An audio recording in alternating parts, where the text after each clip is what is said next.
बिस्मिल्लाहिर्रहमानिर्रहीम। आज हम दूसरा टेंस शुरू कर रहे हैं जी।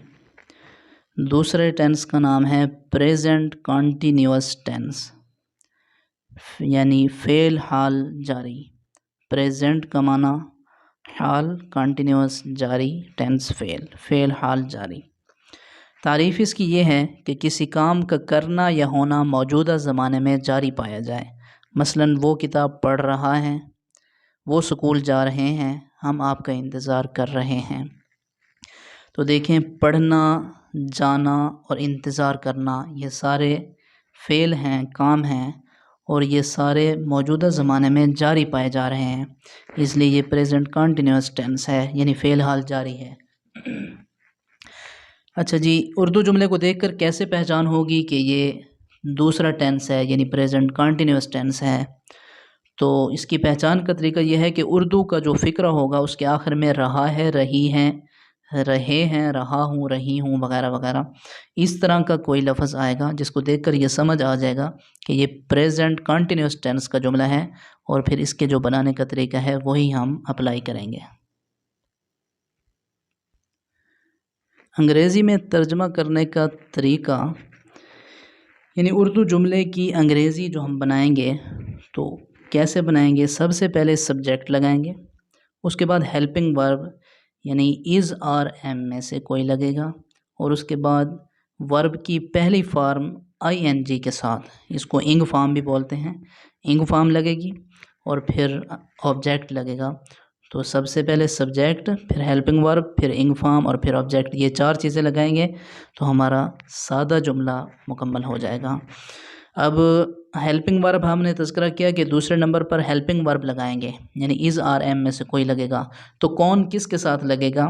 तो थर्ड पर्सन सिंगुलर जो हैं, यानी ही, शी, इट या वाहिद नाम, इनके साथ इज़ लगता है। ही के साथ भी इज़, शी के साथ भी इज़, इट के साथ भी इज़, इसी तरह सिंगल नाम के साथ भी इज़।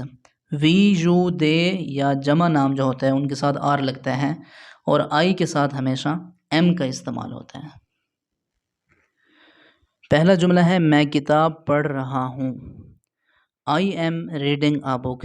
देखें, सबसे पहले रहा हूँ को देखकर हमें यह समझ आ गया कि ये प्रेजेंट कॉन्टीन्यूअस टेंस का जुमला है।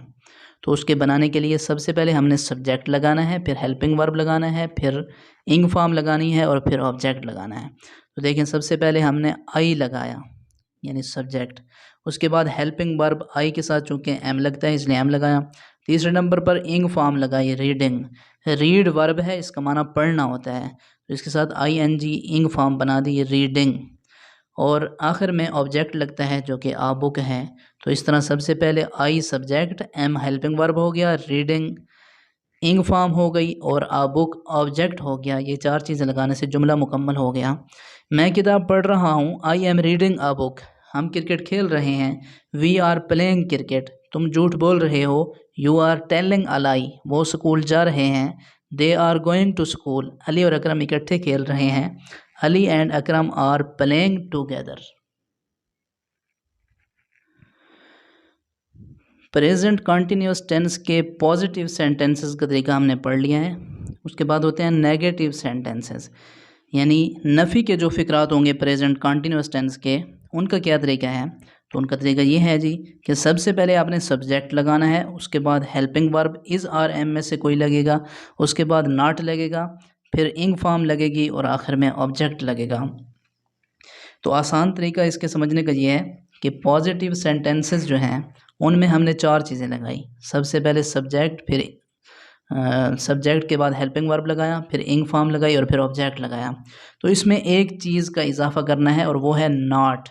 नफ़ी के फ़िक्रात में सिर्फ नॉट का इजाफा करना है, और वो तीसरे नंबर पर लगेगा। सबसे पहले सब्जेक्ट लगाएंगे, फिर हेल्पिंग वर्ब, तीसरे नंबर पर नॉट लगाएंगे, चौथे नंबर पर इंग फॉर्म लगेगी, और आखिर में ऑब्जेक्ट लगेगा। तो इस तरह नफ़ी का जुमला बन जाएगा प्रेजेंट कॉन्टीन्यूअस टेंस का। पहला जुमला है वो अपना वक्त ज़ाय नहीं कर रहा है। तो सबसे पहले देखें, सब्जेक्ट लगाया ही, उसके बाद हेल्पिंग वर्ब लगाया इज़, तीसरे नंबर पर नॉट लगाया, चौथे नंबर पर वेस्टिंग इंग फॉर्म लगाई और 5वें नंबर पर हिज टाइम ऑब्जेक्ट लगाया। वो अपना वक्त ज़ाय नहीं कर रहा है। He is not wasting his time. मैं हॉकी नहीं खेल रहा हूँ। I am not playing hockey. हम झूठ नहीं बोल रहे हैं। We are not telling a lie. तुम दूध नहीं पी रहे हो। You are not drinking milk. वो क्रिकेट नहीं खेल रहे हैं। They are not playing cricket. Ali झूठ नहीं बोल रहा है। Ali is not telling a lie. Salma किताब नहीं पढ़ रही है। Salma is not reading a book. Present continuous tense के इंटेरोगेटिव सेंटेंसेस यानी सवालिया फ़िक़रात। इस टेंस के सवालिया फ़िक़रात के बनाने का तरीका ये है कि सबसे पहले हेल्पिंग वर्ब लगाना है, उसके बाद सब्जेक्ट, फिर इंग फॉर्म और फिर ऑब्जेक्ट और आखिर में सवालिया निशान। तो इसको मैं आसान तरीके से इस तरह समझाता हूँ कि सादा जुमला जो हमने बनाया था प्रेजेंट कंटिन्यूअस टेंस का, उसमें हमने सबसे पहले सब्जेक्ट लगाया था, फिर हेल्पिंग वर्ब लगाया। तो यहाँ हमने उसका उलट करना है सवालिया फ़िक़रात में कि सबसे पहले हेल्पिंग वर्ब लगाना है, फिर सब्जेक्ट। यानी सादा फ़िक़रात में सब्जेक्ट पहले आता है, हेल्पिंग वर्ब दूसरे नंबर पर। यहाँ उसका उलट कर देना है कि हेल्पिंग वर्ब पहले लगा देना है और सब्जेक्ट बाद में। फिर उसी तरह इंग फॉर्म आएगी, फिर ऑब्जेक्ट भी उसी तरह आएगा और आखिर में सवालिया निशान लगा देना है। तो इस तरह सवालिया फ़िक़रा मुकम्मल हो जाएगा। लेकिन अगर फ़िक्रे में कोई सवालिया लफ्ज़ आ जाए, मसलन क्यों, कब, कैसे और कहाँ वगैरह के अल्फाज हों, तो उनकी अंग्रेज़ी सबसे पहले आपने लिखनी है और आखिर में सवालिया निशान लगा देना है। यानी यही जो तरतीब है, हेल्पिंग वर्ब, सब्जेक्ट, इंग फॉर्म, ऑब्जेक्ट और आखिर में सवालिया निशान। इससे पहले, सबसे पहले हेल्पिंग वर्ब से भी पहले आपने क्यों, कब, कैसे इस तरह का अगर कोई लफ्ज़ जुमले में आ जाए तो उसकी अंग्रेज़ी सबसे पहले लिखनी है। मसलन अगर क्यों आ जाए तो सबसे पहले वाई आएगा, उसके बाद हेल्पिंग वर्ब, फिर सब्जेक्ट, फिर इंग फॉर्म, फिर ऑब्जेक्ट और आखिर में सवालिया निशान आएगा। जुमला है कि क्या वो दरवाज़े पर दस्तक दे रहा है। तो देखें, सबसे पहले हमने हेल्पिंग वर्ब लगाना है, तो वो इज़ लगाया, उसके बाद सब्जेक्ट लगा दिया ही, उसके बाद इंग फॉर्म लगाई नॉकिंग, उसके बाद ऑब्जेक्ट लगाया एट द डोर और आखिर में सवालिया निशान लगाया। तो इस तरह सवालिया फ़िक्रा मुकम्मल हो गया। सादा जुमला इसी का अगर आप बनाएं तो सादा यह है कि वो दरवाज़े पर दस्तक दे रहा है, तो उसकी इंग्लिश है he is knocking at the door. सवालिया है क्या वो दरवाज़े पर दस्तक दे रहा है, तो सादा में ही इज़ हम कहते हैं, तो उसी को उलट करके इज़ ही कह देना है। यानी हेल्पिंग वर्ब पहले और सब्जेक्ट बाद में कर देना है, आखिर में सवालिया निशान लगना है। तो इस तरह ये सवालिया जुमला बन जाता है। बाकी अगर जुमले में कोई सवालिया लफ्ज़ आ जाए, जिस तरह के दूसरा जुमला है हमारा, वो दरवाज़े पर दस्तक क्यों दे रहा है, तो यहाँ क्यों सवालिया लफ्ज़ आया, इसकी इंग्लिश वाई हमने सबसे पहले लगा देनी है। बाकी तरतीब वही, हेल्पिंग वर्ब, फिर सब्जेक्ट, फिर इंग फॉर्म, फिर ऑब्जेक्ट और आखिर में सवालिया निशान।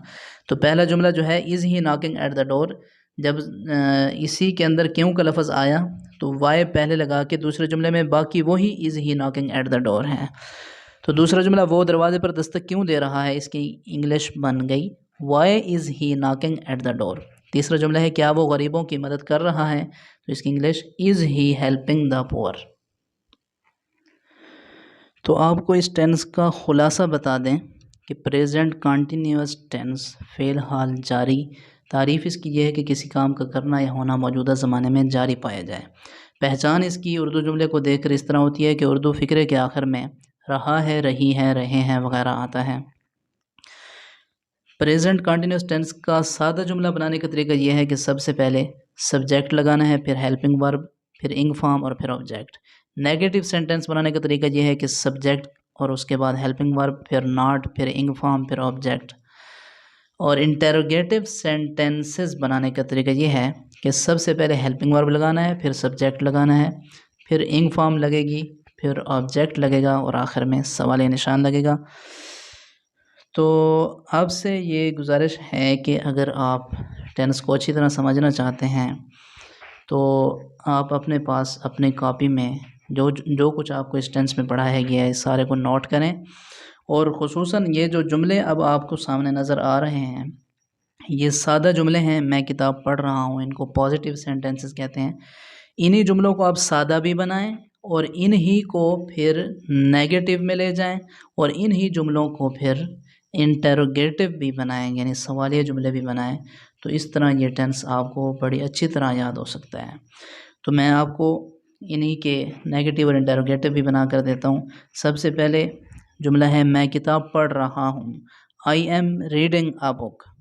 इसका नेगेटिव अब ये है मैं किताब नहीं पढ़ रहा हूँ, I am not reading a book, यानी हेल्पिंग वर्ब के बाद नॉट लगा दिया। इसी का सवालिया है क्या मैं किताब पढ़ रहा हूँ, तो am I reading a book, आखिर में सवालिया निशान आ जाएगा, यानी हेल्पिंग वर्ब पहले आ जाएगा, सब्जेक्ट बाद में और आखिर में सवालिया निशान। अगले जुमलों को भी देख लें। हम क्रिकेट खेल रहे हैं, वी आर प्लेइंग क्रिकेट। हम क्रिकेट नहीं खेल रहे हैं, we are not playing cricket. क्या हम क्रिकेट खेल रहे हैं, आर वी प्लेइंग क्रिकेट। तुम झूठ बोल रहे हो, you are telling a lie. तुम झूठ नहीं बोल रहे हो, you are not telling a lie. क्या तुम झूठ बोल रहे हो, are you telling a lie. वो स्कूल जा रहे हैं, they are going to school. वो स्कूल नहीं जा रहे हैं, they are not going to school. क्या वो स्कूल जा रहे हैं, are they going to school. Ali और अकरम इकट्ठे खेल रहे हैं, Ali and Akram are playing together. Ali और अकरम इकट्ठे नहीं खेल रहे हैं, Ali and Akram are not playing together. क्या अली और अकरम इकट्ठे खेल रहे हैं, are Ali and Akram playing together. तो इस तरह हर जुमले को आपने सादा भी बनाना है, नेगेटिव भी बनाना है और उसी को सवालिया भी बनाना है। तो इस तरह टेंस आपको अच्छी तरह याद हो सकते हैं।